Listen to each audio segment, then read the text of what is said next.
El pasado 21 de febrero del 2022, la Corte Constitucional despenalizó el aborto hasta la semana 24 de gestación, en un histórico fallo que llegó luego de 523 días de intenso debate entre los magistrados, dilaciones, trabas y tiempos muertos.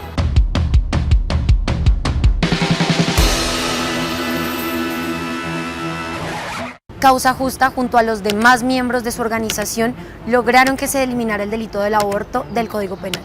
Esta idea de sacar el delito de aborto del Código Penal apareció para nosotras en el 2017, después de un largo trabajo de apostarle a la implementación de las 3 causales que había despenalizado previamente la Corte Constitucional. Presentamos también una demanda de inconstitucionalidad ante la Corte Constitucional, donde le explicábamos por qué considerábamos que este era un delito que atentaba contra la dignidad de las mujeres, que además no se correspondía con el marco normativo colombiano, porque si hablamos del derecho a la salud como un derecho fundamental, pues la interrupción voluntaria del embarazo está asociada a este, y además, entre otras razones, porque discriminaba de una manera más severa a algunas mujeres. Con la sentencia C-055, la Corte determinó que cualquier niña, mujer o persona gestante tiene derecho a acceder a la interrupción voluntaria del embarazo hasta la semana 24 sin importar la razón.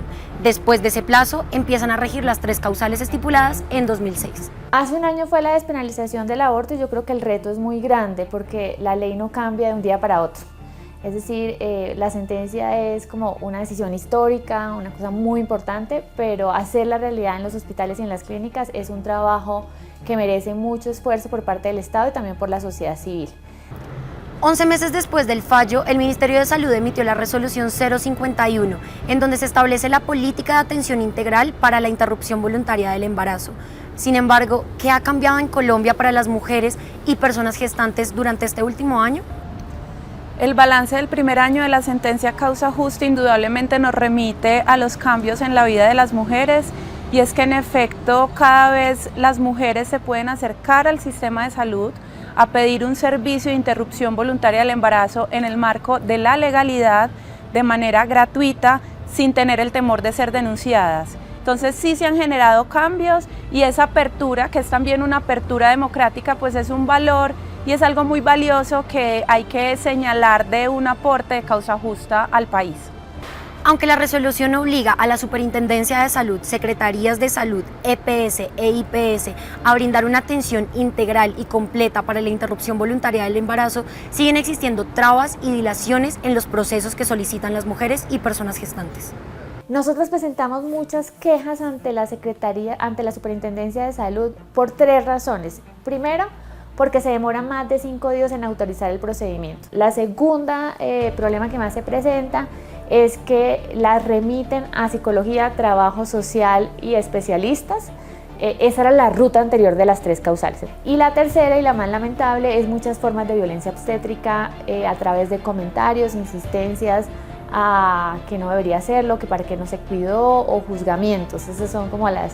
Y esta creo que es la más terrible porque es un problema no de acceso sino de calidad. Incluso en algunos casos donde dice, bueno, le vamos a hacer el procedimiento, las mujeres se sienten juzgadas, cuestionadas, las ponen a esperar un montón de horas, les dan el medicamento mucho más bajo para que sea más lento y dure mucho tiempo con dolor. El Ministerio y la Corte esperan que la atención tenga un enfoque diferencial, en el que se tenga en cuenta también los niveles socioeconómicos y de educación, etnia, identidad de género y eventuales discapacidades.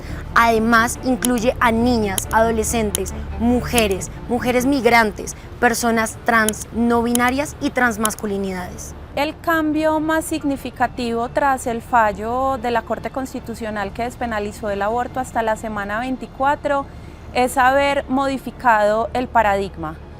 Y con esto me refiero a que en la conversación pública en Colombia y en parte en la mente de las personas, en sus imaginarios, se haya logrado posicionar la idea de que el aborto no es un asunto que deba ser tratado mediante la vía penal.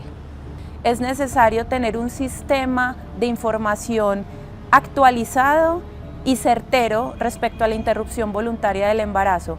Las cifras siempre han sido un asunto con demasiados vacíos y preguntas, sin información completa para el país. Ahí podríamos tener un foco importante de trabajo. La superintendencia yo creo que sí tiene un desafío. Les hemos presentado muchísimas quejas, más de 60 quejas, y digamos que no hay como una sanción hasta el momento. Esos procesos son un poquito más demorados, pero sí nos gustaría que las superintendencias sancionaran en estos casos de calidad. Yo creo que ninguna mujer merece ser ni humillada, ni maltratada, ni cuestionada por decidir interrumpir el embarazo. Aunque el fallo despenalizó el aborto hasta la semana 24, tema que fue bastante polémico para algunos sectores religiosos y de derecha, cifras de colectividades como Causa Justa y otros movimientos que se encargan de dar seguimiento a este tema demuestran que son mínimos los casos en los que las mujeres acceden a una interrupción voluntaria del embarazo en este plazo. Los datos preliminares que aporta la Fundación Oriéntame, que es una IPS especializada en servicios de salud sexual y salud reproductiva, indican que en el primer año de la sentencia se atendieron alrededor de 11.600 mujeres. De estas, el 93% accedió antes de las 12 semanas de gestación.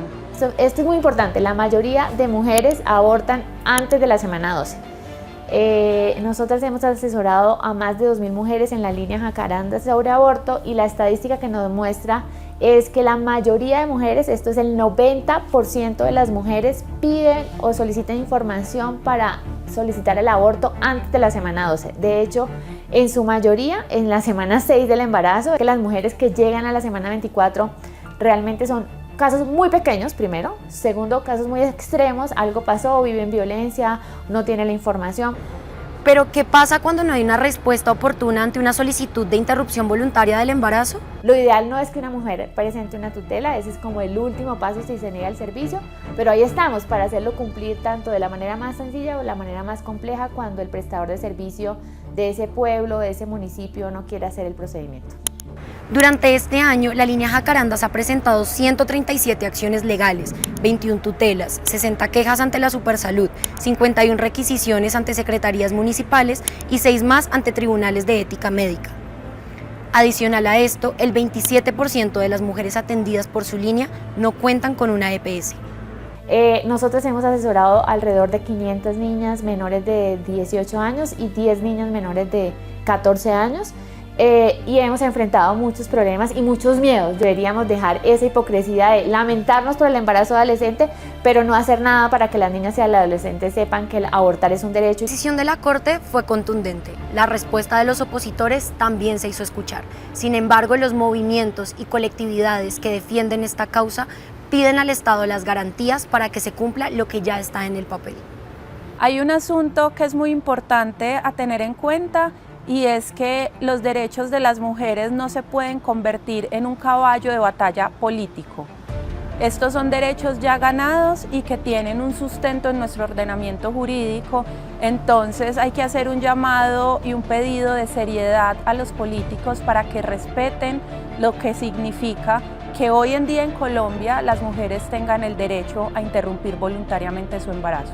El mayor desafío es la información. Yo creo que el Estado debe informar masivamente sobre el derecho al aborto como un derecho y que es seguro y que es gratuito.